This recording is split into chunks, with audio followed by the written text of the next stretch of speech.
Yo, yo, yo, welcome everybody to the stream today. Today I'm going to be talking about my plan for the future of lucid living. And I first want to say something. Hopefully you guys can hear me. I just got a new streaming platform. I'm on StreamYard, so that's why it looks a little different. First time trying this out, so let me know if you can hear me fine, if everything's good.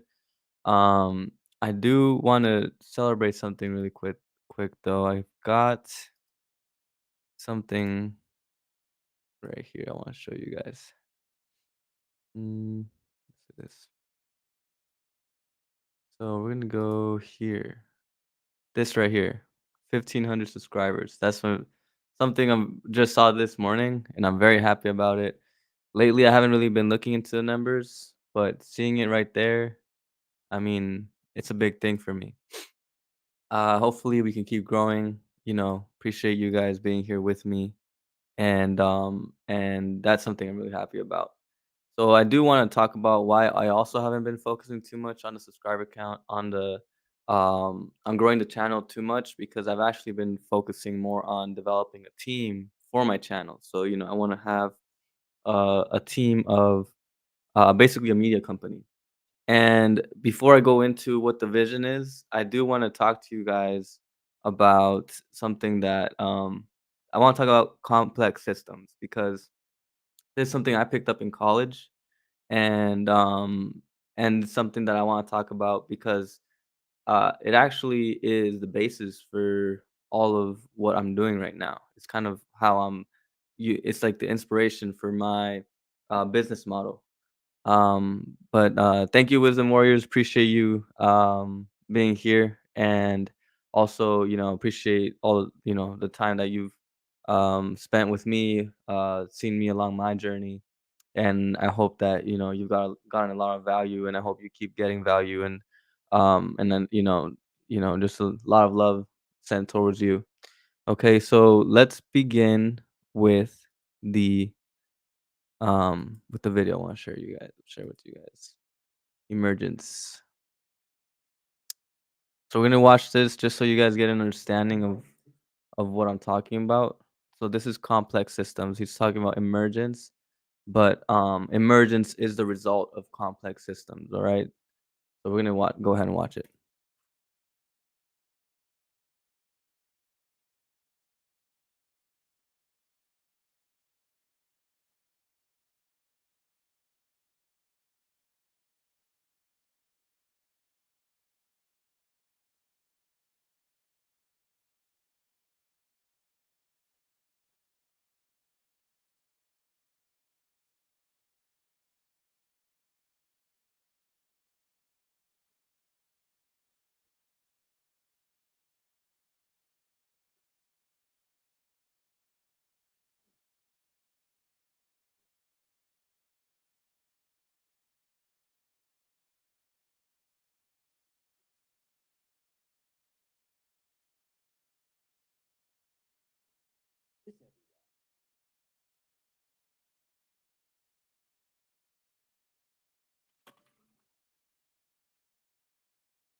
So something to talk about here is so the worker ants they work together, and every single person or ant has his own individual task or purpose, right?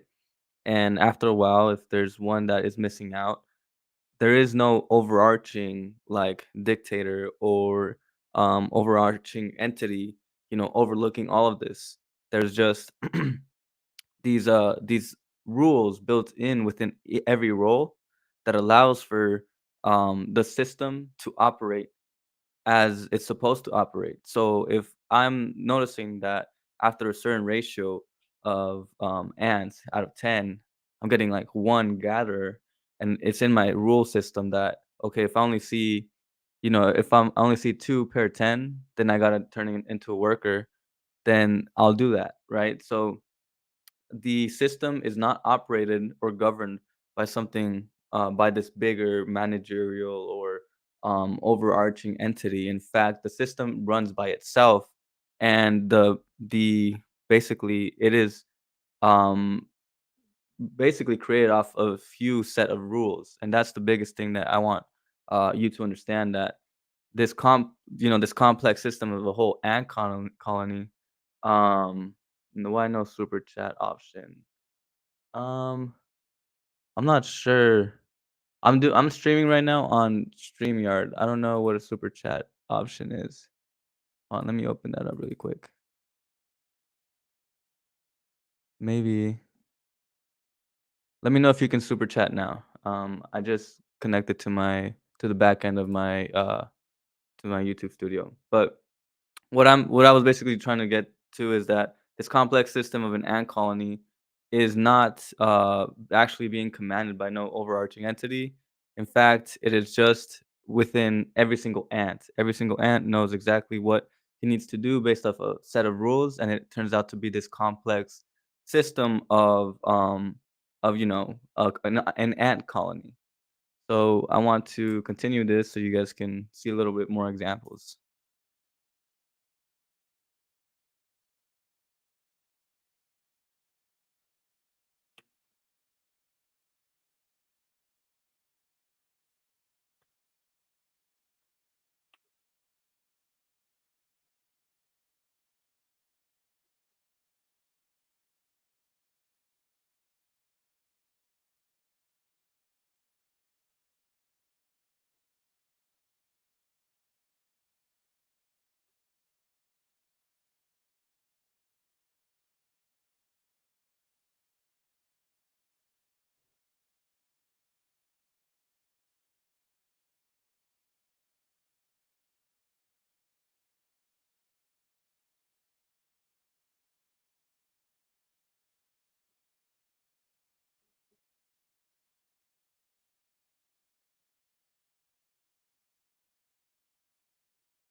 All right, so there we go. That's a fundamental truth.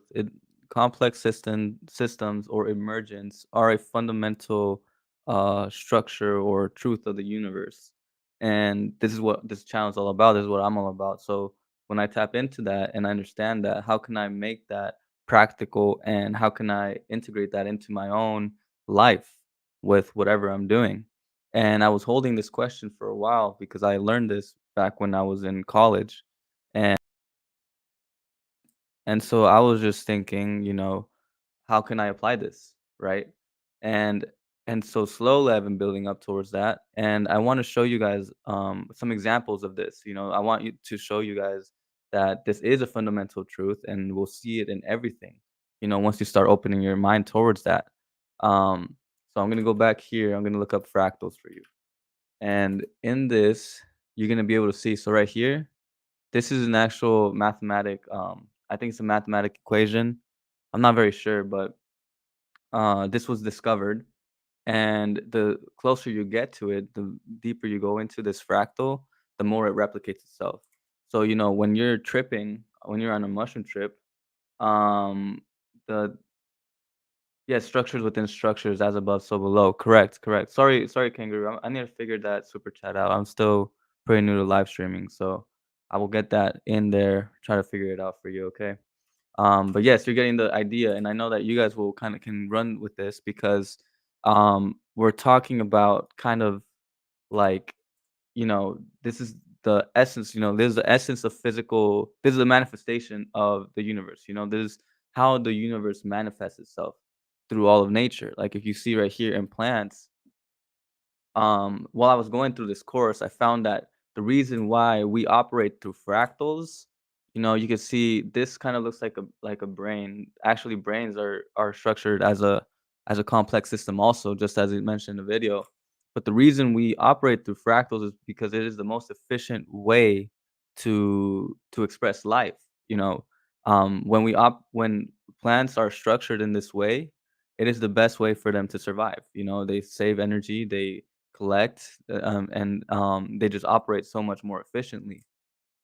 And you can see these patterns everywhere you go. Now, I was looking at this GIF or whatever, and this is an example of a fractal. So the deeper you go into it, the more it just replicates itself because it's just like as above, so below, right? It's just repeating itself, and all of these things, all of these patterns were actually just replications of what was already there.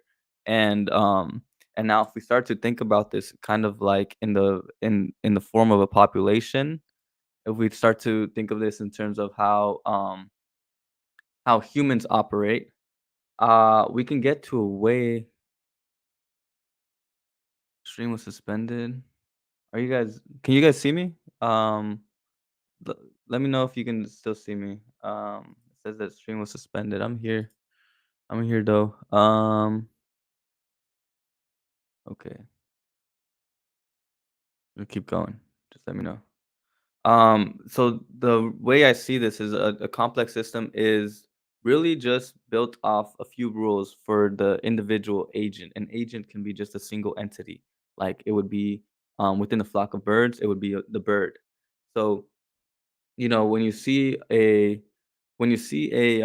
bird or a flock of birds, they operate under certain rules. One of them being, don't get too close or too far away from the another bird. Another rule could be if the one in front of you goes back, then you move up, and or if you get tired, then you can go back. So those very simple rules, when you look at an actual flight of birds, you're gonna you'll be confused that, like, you'll be asking yourself, how does this happen? How can a bird that has the intelligence of not even close to a human be able to create something so structurally sound like this? You know, how can we see this happen in nature and these guys aren't even like that intelligent? Well, the reason is because we don't have to be intelligent to be able to create a complex system. Um, we are intelligent in the sense that we are collaborative. You know, you see these birds, they're intelligent because they follow the system and they don't think twice about it. And that's the problem with human beings, that they question and they doubt, right? But you know, you go into nature and nature does not question itself. It just is, right? And this is kind of like, you know, we're getting into spirituality when we start saying, you know, we the moment you stop questioning or stop doubting, um, and you just start being, then you know you get to experience life at a deeper level. And so I kind of took this and you know implemented it into my life, and I realized that you know there are also certain rules for um there are also certain rules for living in the system of life. You know, I think that every single person was born for a reason, and that nature makes no mistakes. You know, nature never makes any mistakes. I just don't think you can judge nature for its creations. You just can't. You know what I mean? Like nature's perfect in the sense that homeostasis, experimentation, you know, there's constant experimentation from nature, and you can see that because there's always different iterations of the same thing. For example, you know, with Darwin, you had the evolution, you had the the different shapes of the beaks of the birds, and but at the end of the day, one of those birds was triumphant in that specific environment, and because that happened, we reached a state of equilibrium, right? And so you can see this in nature also where there are no mistakes. You can see that within the hunter, within predator and prey. You know, if there's too much predators, there's not enough prey, and then when the prey dies, the predators die too, and then once the predators are out of the picture, then the prey comes back into the population and they reproduce themselves, and then it's just this constant battle of equilibrium. So we're understanding, you know, so building off of this understanding that nature makes no mistakes and that we're all a part of nature. And so we are also a part of a complex system. Then all that is left to do is to figure out what that complex system is about. What is the complex system of humanity in terms of the spiritual and fulfilling, you know, perspective? And I've gotten to the realization that, you know, humanity is not even close to where it should be. Humanity is in a process of experimentation, and we are constantly getting closer and closer to awakening, to becoming the full expression of what a human should be. And I want to challenge this idea of government. We have to put our faith in government because that is kind of like the overarching entity that is non-existent within a actual complex system. So maybe, you know, the government is there to help mitigate or to help mediate between each other, between others, because, you know, there are some people that maybe were born to be politicians, right? But that's where I get to this thing where every single person was born with a purpose. And so every person, if they go and look within themselves and really question what it is that brings them life and brings them joy in their lives, but also serves a purpose for others, you know, then once people start asking that, then we start developing a very efficient and fulfilling and even helpful complex system. um, all the systems can work when it is out of love. That and yeah, that's true. When and I think love is efficiency. Love, I think, you know, it's kind of weird because this is kind of putting like a mathematical model to love and authentication, but at the same time, I think it's possible. I think we can, in a way, systematize our purpose. We can systematize um, I don't even know if I'm saying that right, but we can do that with our true essence, with who we're supposed to be at the deepest level. And you know, if we get down, you know, if we get closer to, you know, questioning what does it mean to be yourself, um, then you start to really get into like the skills and your tendencies and your proclivities. because everybody has a certain proclivity to something in their life, right? For me, it was reading and learning about spirituality and philosophy. And for others, it might be being a construction worker, helping build things. For others, it might be, who knows, performing, expressing themselves through dance. And so everybody has a specific proclivity, and I think the barrier towards that system, or that imagined system of, there's this idea. First off, I need to clarify this, where there's like this idea, um, that we can live in a system where every single person is serving another person. We're all connected. Every person is either like a hunter or gatherer or whatever, in their own way, and it creates this connection of this system of collaboration, and that's the essence of things. A lot of people see business as this thing of people trying to just make money, and at the end of the day, business is really just a thing of relationships, and that's what I'm learning right now. It's all about relationships. So, the more you tap into your purpose, the more able you are in helping others tap into their purpose.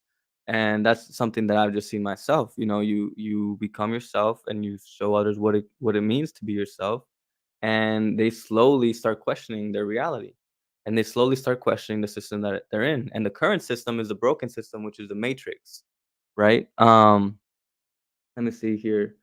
So all the systems can work when there's out of love. Right now, all the systems are run from a place of hurt and pain. Right. That's like the matrix. That's the broken system right there. And that's a problem that lies hurt people hurt people. That's exactly what I have been creating and the vision I see also. That's beautiful. See, and I don't think I'm the only one that sees this. And it's great to get that confirmation from you, because um the actual the vision is, I'm going to focus on, is there's only a certain number of rules, and those rules can be seen as values. Values are the underlying creations, or the underlying principles for the manifestation of who you are. If you have no values, you become nobody. And so that's the problem with a lot of humanity, which is not a lot of people question what their values are. Value systems are also can usually they either have no values, or they're using a value system that they have not thought about or really integrated very well. For example, religion. Religion gives people a value system, but a lot of people just take it on without questioning, or without truly trying to understand what it would mean to adopt this value system. And then we get into this place right now, which is what we have. We have every single person operating from distorted or misunderstood value systems, while also creating, and contributing to the population, but not doing so at 100%, not doing so at the most efficient level. And so where I'm at right now is, lucid living is it started being this thing where I was just trying to express myself and trying to be the highest version of myself. And now I'm getting the opportunities to connect with others and help them develop their own authentic selves. So then my plan for my business is to create something built off collaboration, where every person has a specific talent or a specific skill, and if they build themselves up, they create a business around that. And you can monetize that now in this day and age specifically. It's possible to monetize any skill. If you have the work ethic and you have that passion, you can do anything you want in social media, and God only knows what else is around the corner, because now we have NFTs, and we have crypto coming around, all these, and what is the underlying, thing about these currencies and these new technologies? It's decentralization, and decentralization is at the root of complex systems. So we're slowly moving towards that. And right now I'm just observing, and hopefully this is helpful for you, where the current trend is towards decentralization and is towards collaboration.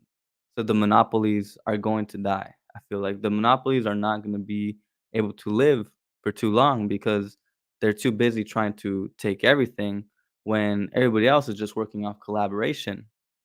Right, so how does that look like in the practical sense? Right now, it looks like I'm building off my passion, my skills, and my own expertise, which has been, which kind of works in 2 ways. It's like, spirituality and philosophy, but also, social media and communication. So then now I'm developing a media company based off, um a media company for creators, you know.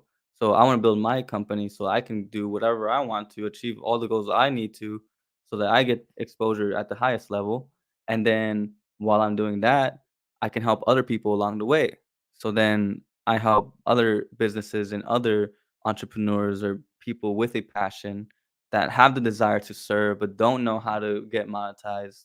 I'm going to be helping those people out, and through an exchange of service and exchange of skills, I build my business up too. So that's where I'm at right now, where, right now I'm in a lot of experimentation. I'm trying out a whole bunch of things, trying out a whole, whole different set of content, for my own journey, or for my own channel, and for my own social media presence, so that, I'm constantly going to be experimenting, and I'm not going to be afraid of, what people think, basically, because there's always people saying there's one set of way of doing things, like on Instagram, you only have to post pictures or whatever, and by doing that, by letting go of all of that, I open up to creating something completely different, completely new, completely my own, you know? So that's kind of where I'm going right now. Well, I want to read what's up. The healthcare is broken, the financial system is broken, people have been hurt by all of them. Right now, the systems that have made humanity slaves for the higher ups. I feel we are moving to energy exchange, and that will be how we exchange. Yeah, that's correct. Um, Energy exchange is kind of like this is kind of at the basis of where I'm at, where, um and I'm trying to provide everything, so within me, there's another thing I just learned, your business is a projection of yourself. Everything that you create is a projection of yourself. So my business is my baby, and it's a projection of who I am. And so why wouldn't I attach my interest and everything that I like into it? Why wouldn't I put why wouldn't I put because there's different phases or different sections in my life that exist. There's the health, then there's the fitness, then there's also the performing, there's also the dancing, there's the creativity, then there's the knowledge part, there's the philosophy part. So why not put these into different boxes and then have those boxes be supplemented by other specialists and other experts that people can go to, who can be trusted. These experts would be people that see the vision and people that understand what I'm trying to do here, which is basically to help other people understand their purpose, to help other people know themselves, so that once they know themselves, they can serve people at a higher level.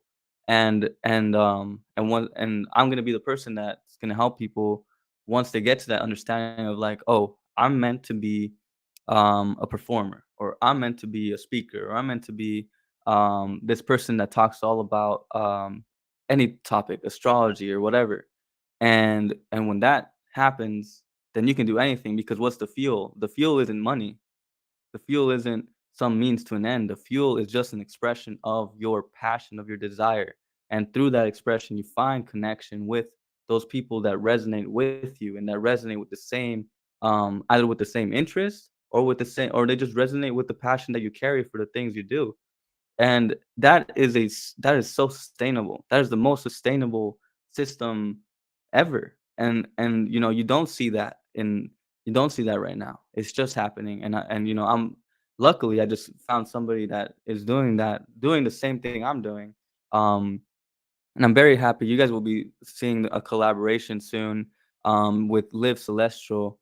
If you guys are interested in checking them out, check them out. Live Celestial. I'm going to be working on the media side, with them, and uh, they're doing something very similar to what I've been thinking about for a long time. And so this is a reality. This is possible. And I want you guys to know, because you guys are here and you've been following me, and I want you guys to understand, where I'm at. You know, And I want this video to be here before it all happens. I'm thinking 10, 15 years down the line, I'm gonna look back to this video and I'm gonna show people what I was on before I even got to where I got to. This is all just the beginning. And I hope, let me know what you guys think about this. Like, how do you see this playing out? What are some passions that you wish that you could monetize on? What are some if like tell me um if you could live a life where the fuel, the motivation is your passion and your desire to help people, and you get up and do that every day, and then the money just comes, what would that look like? What would it look like for money to just come because of you expressing your passions and you just getting better and better at the things you already love? So um so wisdom words, I got something big I am working on. We will definitely have to collaborate, brother. Yeah, let me know, man. Like, I'm open to collaboration, and I'm open to talk. We can hop on a podcast if you like. We could do that.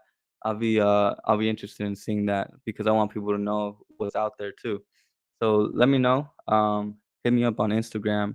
By the way, guys, I know you guys have been following me. I just want to connect with anybody in the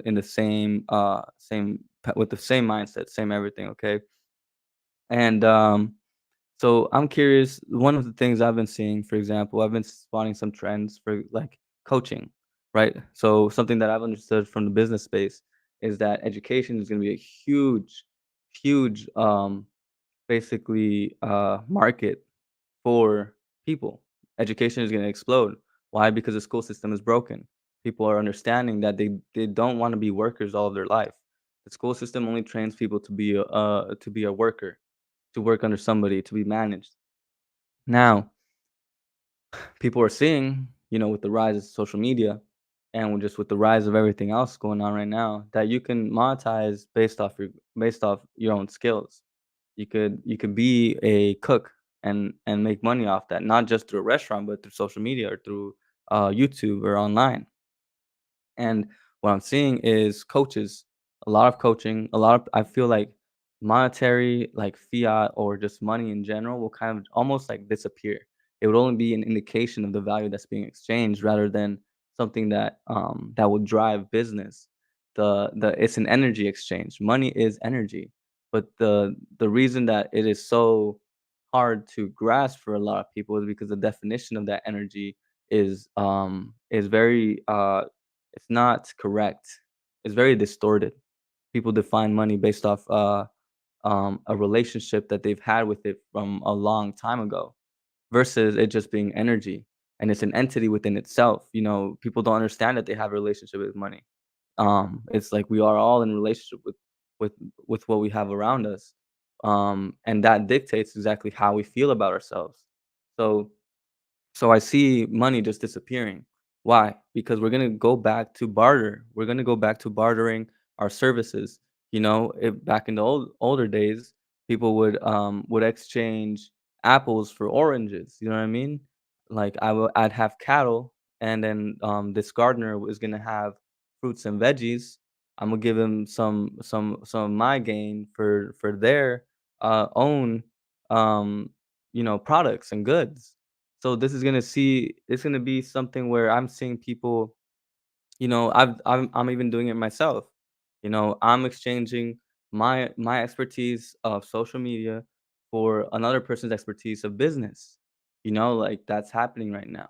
And I don't I like it's amazing. I think it's amazing because, why can't you just say, "Hey, man, I'm actually pretty good at dancing. I could teach you a few classes if you teach me how to, I don't know, how to trade, stocks." Like, why can't that happen? I think people overcomplicate things. Or I'll trade you, instead of paying people with money, I pay people with my time or with my expertise, with my training. And that's something that's gonna happen, because why? Because I mean, you can already see it. You see crypto moving in. You see crypto, threatening fiat. Obviously, crypto's down right now. It's a slow process. Everything takes time. But who knows? 50 years down the line, we might just be living off this social thing where like we're kind of graded on our expertise, Maybe just through we're already doing it. People grade other people's expertise by the number of followers that they have. Um, but you can yeah, in Wisdom Warriors, you already see it. Like, I'm glad that you understand this because yeah, it's happening. And I think this is a big wake up call to whoever's watching this. If you feel like if you feel like this is kind of like drawing your attention to something meaningful to you, really start to think for your life. Like, what can you contribute to other people? And then what can you see yourself contributing every single day? And what how like and have it be something that fulfills you. I don't think people are questioning just how much power they have. I don't think people realize just how much power they have in terms of how they can create their own life. You can create your own lifestyle. Comes down from letting go of all the definitions that we have around money, around lifestyle, around family, around um, success, and then we end up being able to, once we redefine that, then we start creating something new. And, let's see, and communities coming together and building communities where we live and help one another. I already see it, the dollar is an illusion. Yeah, so community is like it's the word. Community is the word that we really need to think about. How can we create communities? And I have this idea where, where there's gonna be people, like, if we're thinking about, tribe psychology, we start thinking about, there's the consumers, the the people that are just, the normal day-to-day people, maybe the workers, for example. Everybody serves a purpose here, but we could see that there's, like, consumers on the bottom line, and there's a hierarchy here, right? And then at the top, we could have like the elders. And the elders are are the wise people. They're the wise men. And why are they wise? Because they tell you what you need to do because they've already gone through it. They've struggled through the same thing you're currently struggling with. So they just tell you what they would do if they were you. And that's why they're so wise. It's interesting because because our society is broken right now. We do not recognize the importance of elders. We don't respect our elders, especially in the United States. We see older people as just cranky, behind the times people, right? And there is a truth within that. Maybe I met some few cranky people. I've met some few people that are just stuck in their beliefs that are pretty dogmatic. But at the same time, there are people that can help you out just because they've been there. My mother or my father or my grandma, my grandpa. These people have gone through similar things that I've gone through. So then we get that idea of the elder, and then an elder could just be like an expert, somebody that can connect, that understands where you're at and understand what you need, and they just direct you to the right specialist. So then you have like the elders, the consumers, and then connected to the elders are going to be more specialists. And with these specialists, those are going to be like the coaches, the healers, and then we're going to also have like the shaman. The shaman is like the spiritual guy, the visionary. The shaman was a very important part, played a very important role in the village communities as he would, you know, derive insight through spiritual, introspection. And they would sometimes bring like oracles and visions from the higher realms and talk to the elders and talk to the village leaders, and and the leaders would make the decisions of the village through them. And it's interesting because you're already seeing it. You're getting people that, that's kind of what I want to play, the shaman, getting spiritual insights, getting the deeper understandings of the mystical world and connecting that with the physical world. And that's going to be one thing. And then under, this whole community is not going to be operated by one entity. It's going to be operated by one vision, a shared vision, a common vision for the good of, the good of everybody. And I think the funny thing is that I don't know if people understand that sometimes people are just great at what they do. And, for example, like, every single person is important in the community. We need the workers, we need the specialists, we need all these things. But there are some people that are living their lives working as a worker when they could be a specialist, right? And then at the same time, I mean, we're all specialists in our own way. But um, I was just, I was just wondering. I was thinking about this for a while, and I think I finally have it here. Finally have it down, where I understand that this is the new way. This is the age of Aquarius. This is like how we're what the age of Aquarius is gonna look like. Um, we're gonna be connected through a one common vision. We're gonna create communities, and these communities are gonna be filled with this are gonna be built off of the business is gonna be, business and community is gonna be built off just connectivity, connectivity, collaboration. And I have this mindset like, competition exists, yes, but competition pushes each everybody else to be better. Competition is not about taking land from the other. It's about everybody having their own place in the world. People will choose a different product just because of they feel more connected to the person than they do for compared to the other product. You know what I mean? Like that's how things will look like in the future. So, I really have changed my mindset on collaboration, and and I just see myself, there's room for everybody. This whole mindset of this lack of abundance mindset has really constricted the system and has really constricted our own growth. And I think it's time that we let that go. Um, yes, we're going back to tribes. We are going back to tribes, and I think it's dope. I love it. I'm a nerd about these things, but I see it and it's happening. And the day of the dictator and boss telling each person what to do, and when we are all one and equal. Yeah, I think and that's really what the vision is for now.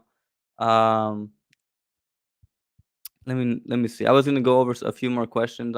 I have a few questions here I wanted to answer really quick, and let me know what you guys think, and we're going to go ahead and do that. So let's see. Um show you my screen.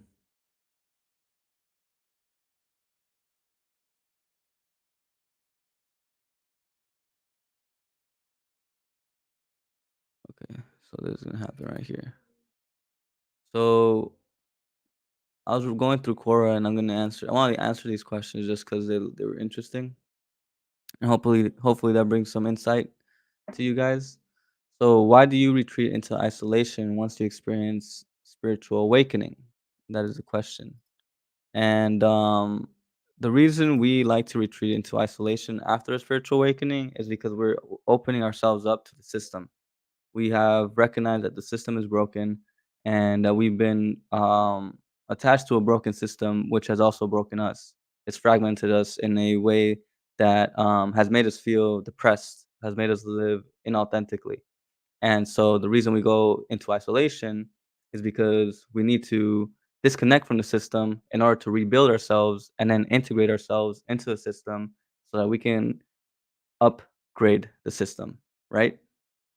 Either upgrade or revolutionize. So that's, it's a common thing. Once you have a spiritual awakening, you kind of lose all sense of identity almost, or you question all of your identity. And that's just, a natural response, I believe, like that's why you see a lot of people doing detoxes. You see a lot of people, for example, doing no fap. You see a lot of people do, this is like why, part of the reason abstinence works. You like for me, I went through celibacy for like 6 months, not too much time if compared to monks and stuff, but it really changed my perspective. I had to disconnect in order for me to reframe and redefine what it meant to me and what it truly meant to me. And like, and isolation is good in the sense that it pushes everything else away. It pushes, when you start to question for yourself, really think for yourself and say, okay, what does this mean to me? Um, then Can you guys hear any background music? Let me know, cause I got my friend playing music right now. I might have to tell him to lower it for me. Let me know if it's loud in the back. Um, but what I was saying was that was yeah, so isolation basically puts you in a space where you let go of all of the things that you have, all of the ideas from other people. And when you do that, then you're putting yourself in a place where you can create your own definition. Okay, so that's the practicality of it. Okay, and thank you, Wisdom Warrior. I was just trying to check. I don't want any background noise for you guys. Okay, so next we have the next question will be: do people hate psychoanalysis, Sigmund Freud, Carl Jung? If so, why? And how accurate are their theories really when compared to modern psychology's understanding of the mind, e.g., mental disorders? Um, so that's a good question. The reason I wanted to talk about this is because while I was in university, Carl Jung and Sigmund Freud were kind of made to be these like silly, almost older theories that have almost no relevance to us now, and that's a lie. It's a lie that we are told. I think more so because of ignorance than of true malintention. Like people say, Sigmund Freud was a coke addict or whatever. Um, you know, Dude, who cares? Like that's how people operated. People used to think that cigarettes were healthy. Like people judge based off um they just make judgments that sometimes make no sense. The guy was onto something. And the reason it's not also seen in universities and it's not talked about too much in terms of modern psychology is because it's difficult to be a psychoanalyst. A lot of people don't have that ability. Why? Because it requires more so left brain. I mean, more so creative techniques. It requires the ability for you to think metaphorically. It requires the ability for you to think creatively, and a lot of people can't do that. You know, a lot of psychologists would prefer to look into the cognitive theories, which is more mechanical and more systematic, versus the psychoanalytic theories, which are a little bit more interpretive and creative. So at the beginning, in the beginning of psychology, there was a lot of psychologists that were also into art. They were artists also. And so if we start to think about psychology, it came from a mixture of art and math. It came from a mixture of analysis and creativity, analysis and expression. And I think psychology is a beautiful science because it's never going to be so um so easy to be pinpointed. And I think the reason we have so much trouble with mental illness right now is because we're lacking that side. We're lacking that creative aspect that Freud and Jung contributed to psychology. The moment we wake up and recognize that we are not just machines and that we're not it's, that depression is not just some chemical imbalance is the moment where we're gonna go back to psychoanalysts and we're gonna go back to those things and be like, okay, these guys were actually onto something. So I've used Jung's work for my own development, and it's been great. It's been much more helpful. I never even, in fact, the whole cognitive theories were something I learned on my own. I taught it to myself. You know, you just learn. You just learn that your mind can be shaped, and with that you can change your thoughts and you can change your reactions to your thoughts, and that came more from like a Buddhist or like a Buddhist philosophy than it did from psychology and cognitive theory. So you know um I just think we overemphasize those things. Way too many distractions and addictions causing it also, keeping so many from coming home to their self. Yeah. There's a lot of distractions, a lot of and I think it comes from the same thing, just a lack of attention to self leads to distractions and addictions. Um so it's just unconsciousness, I think, the less we are aware of our own potential, the more we end up not being ourselves, you know? Um, so then we have right here, let's see, this boy right here. I am 17 years old. I discovered I am a light worker when I entered my spiritual journey 2 years ago after spending many years of dark nights of the soul. My question is, how can someone like Lightworker gain strength while living in a dangerous place?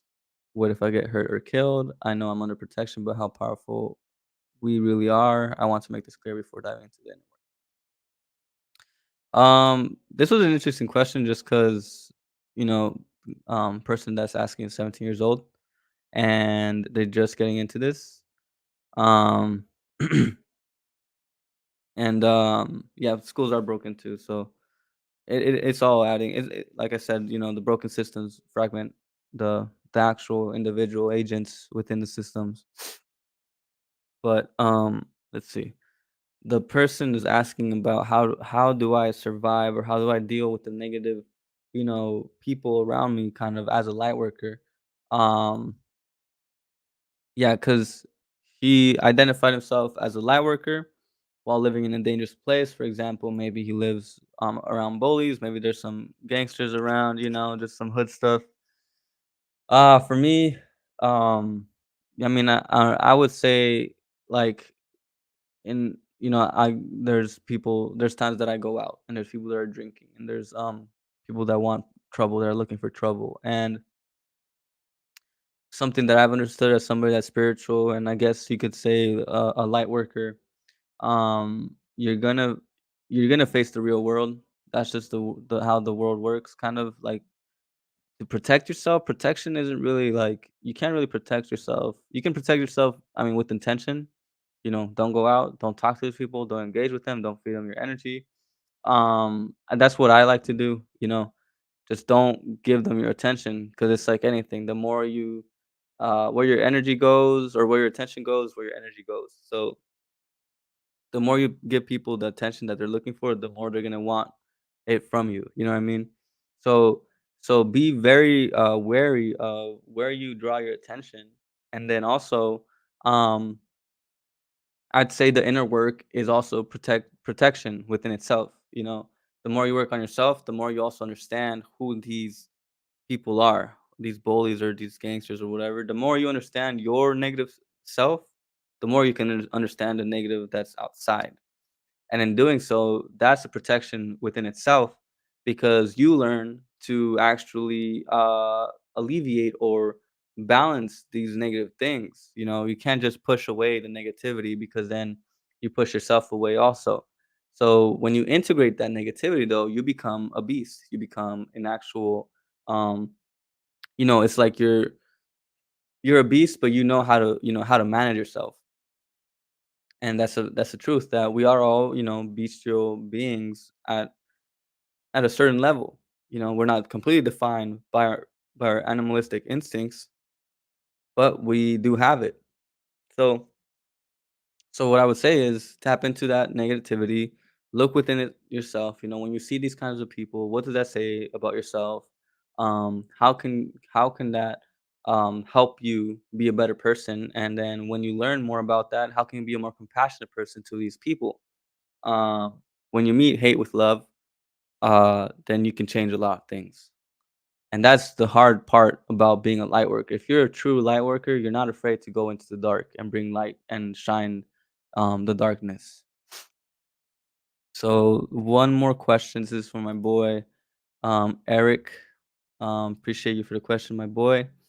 Do you think the universe itself is conscious as a whole? And I was supposed to answer that last week, but I was gone.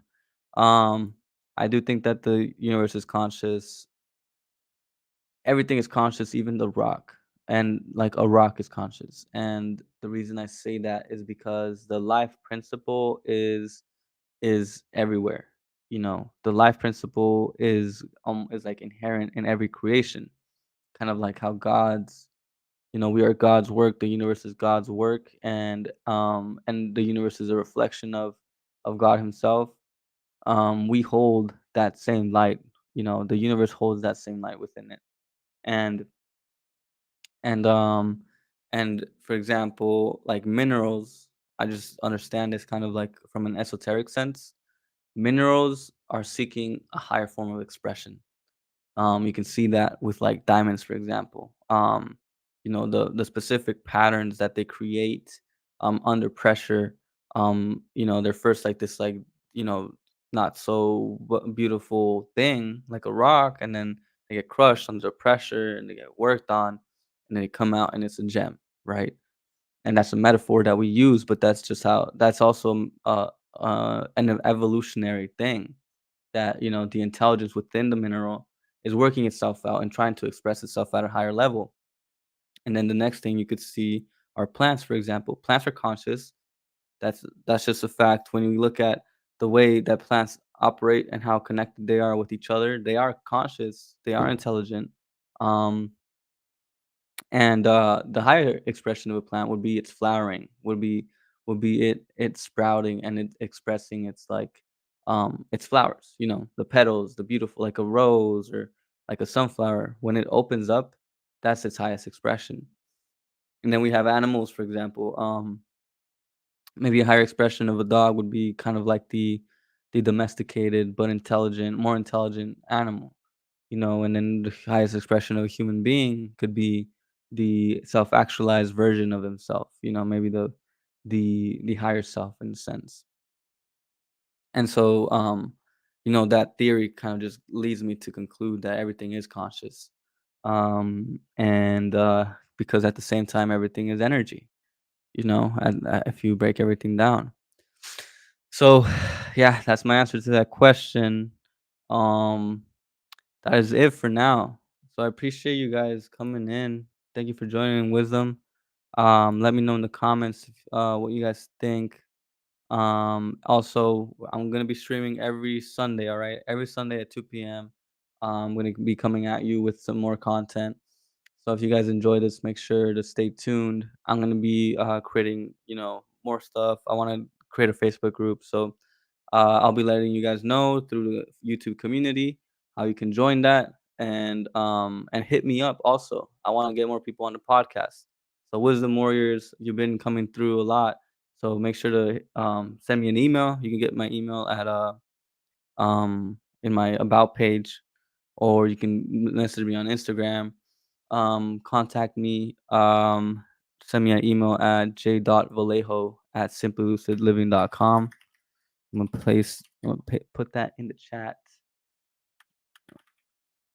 Let's get more conversations going, guys. Um, and yeah, that's it. All right. So thank you guys for tuning in. We'll see you guys on the next one. All right. Stay lucid. Peace.